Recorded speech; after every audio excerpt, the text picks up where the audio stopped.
Start your engines!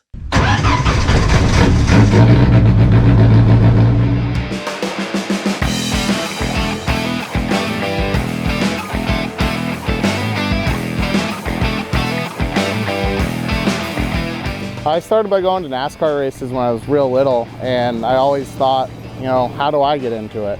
And you start here at the local level and you work your way up, and maybe one day you go big time. We haven't made it quite that far yet, but we're still having fun doing it. I started at Bear Ridge Speedway in Bradford, which is dirt. I think on dirt you learn a lot of your fundamentals of the car versus setup, so you kind of learn to drive a little bit. So 2017 I bought my first enduro car.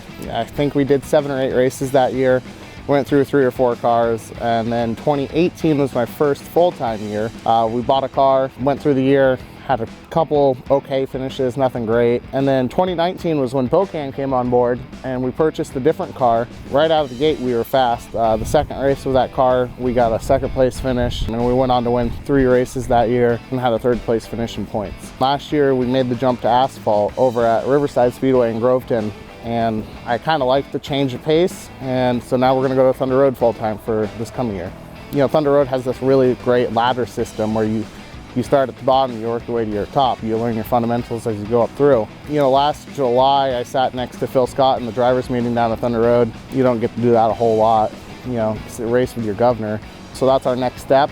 But I'd say in the next 5 years, I would like to be in a late model. I needed someone to just say, hey, you could do it. You know, we have faith in you. And that's when Rick Bokan came in 2019. And right out of the gate, we've really just started off strong, and we've continued that momentum all the way through the past 4 years. Rick and I think, have a really strong friendship out of all of this. It's not business to business, it's friend to friend. And, you know, he offers a lot more than just financial support. He offers emotional support. He's just there for whatever you need. So that second race with Bokan, we got our first podium. We finished 2nd, and that night my dad also was racing with us, and he finished 3rd. So not only was it my first podium, it was my dad's first podium. So to be standing there in victory lane with him was a really, really cool moment. You know, there's a lot of relationships built within racing, and I hope to continue that momentum for years to come. Follow us this year on my Facebook page, Zach Audet, or you can also follow along at flowracing.com. And remember, at Bokan, you can.